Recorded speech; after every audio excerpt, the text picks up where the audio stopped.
Dear students, let us begin with the second part of the lesson, in which we will discuss about India and the WTO and India and Uruguay round of negotiations.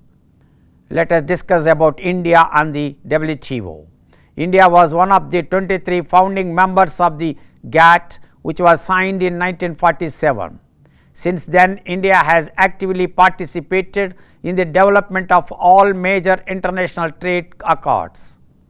It has frequently positioned itself as the leader of developing countries in international trade discussions under the GATT.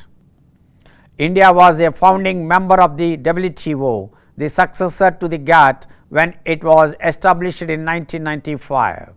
Nonetheless, India's adherence to the multilateral trade system's basic principles, fairness, openness, transparency and accountability trading regime in developing countries' interest remained in WTO negotiations as well. India, for instance, was against expanding trade regulations to include labor standards, competition policy, government procurement and a trade facilitation pact. With the help of other emerging nations like Brazil and China, India was able to secure some major special and differentiated treatment provisions for developing countries. In recent years, India has been one of the key catalysts of the WTO power transfers. It was instrumental in the formation of developing country alliances such as the G20 and Global South. India's primary priorities are agriculture, farmers and particular protective measures. As a result, India is at the forefront of efforts to reshape WTO subsidy regulations with a focus on enabling developing nations to participate in public food stockpiling programs aimed at ensuring food security. India also advocates for a more equitable and inclusive multilateral trading system. In this context, India and South Africa filed a proposal to the WTO that called for development-oriented changes.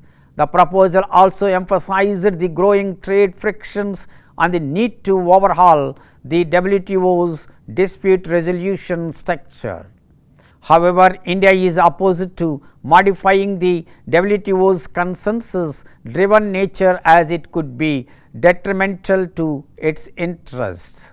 India also ratified the trade facilitation agreement, but has called for technical assistance and capacity building to implement its provisions effectively, especially for small and medium-sized enterprises. India has been keen on ensuring that the benefits of trade facilitation reach SMEs, which form a significant part of its economy. It seeks to simplify trade procedures for SMEs to make it easier for them to engage in international trade.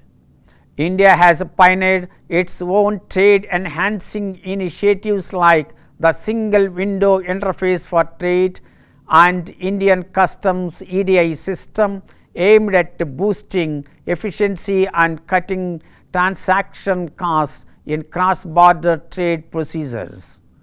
India has been an active participant in all rounds of GATT negotiations, notwithstanding its declining share in world trade. In the post-WTO era, India continues to be an important voice in discussions to launch a new round of multilateral trade negotiations.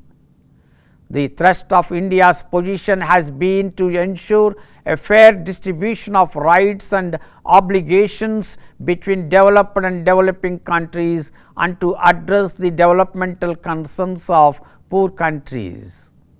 Its negotiating strategy has, however, evolved with its overall trade and development strategy and policy orientation. Initially, it was largely defensive in line with its import substitution policies. However, the initiation of economic reforms following the balance of payment crisis of 1991 altered India's views on the opportunities, benefits and challenges of engaging in the multilateral trading system and has led to adopting a more forward-looking negotiating strategy. Let us discuss about India and Uruguay round of negotiations. The Uruguay round of negotiations introduced textiles and agriculture as well as issues like intellectual property rights, services and trade related investment measures into the multilateral trading system. India along with Brazil led a group of developing countries who are against the inclusion of these new issues. Its apprehension was that industrialized countries would make commitments in textiles and agriculture subject to developing country concessions in such areas. However, India eventually had to agree to negotiate on these new issues as part of the Uruguay round. India made far more substantive commitments to reduce tariff and non-tariff barriers on merchandise trade under the Uruguay round than in all earlier rounds. In its Uruguay round commitments, India increased the percentage of bound tariff lines for all products from 6% in the pre-Uruguay round period to 67% in the following Uruguay round. It increased tariffs on 62% of all non-agricultural tariff lines, which included a large number of important products like iron and steel, chemicals and machinery. It further committed to reducing its bound rate on all industrial products by 40% from an import weighted average tariff rate of 71.4% to 32.4%. It also committed to reducing tariffs on 2,701 industrial product lines. In agriculture, India bound 81.4% of its agricultural imports from the rest of the world. The bindings in agriculture were set at very high levels at rates of 100% for primary products, 150% for processed products and 300% for edible oils. Some tariffs had been at zero before the Uruguay round were renegotiated and set at higher levels to provide more protection to sensitive products. India has thus far adhered to its tariff binding and reduction commitments. It brought down its applied import weighted average tariff rate on industrial products from 54% in the pre-Uruguay round period to 33% in 1996 to 1997, further to 30.3% in 1998 and to 29% in 2001 to 2002 and most recently to around 20%. However, in agriculture, tariff reductions have been less substantive. The slower pace of trade liberalization in this sector has been due to concerns about potential adverse effects on rural employment, livelihoods and food security. India also made substantive commitments to reduce non-tariff production in the Uruguay round. It agreed to phase out quantitative restrictions on all goods except for some 600 items or product lines for security reasons. But due to concerns about the potential adverse impact on domestic producers and the balance of payments, India took recourse to GATT Article 18B to maintain QRS on some products. A dispute was filed against India by the United States in 1996 and India had to agree to phase out all its QRS by 31st March 2001, earlier than originally scheduled. In line with the WTO decision, India removed QRS on 714 items by 1st April 2000 and the rest by 1st April 2001, covering both the bound and unbound products.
I hope you understood about India and the WTO and India and Uruguay round of negotiations. We will discuss about India and GATS, India and the TRIPS and the Doha round in the next video. Thank you.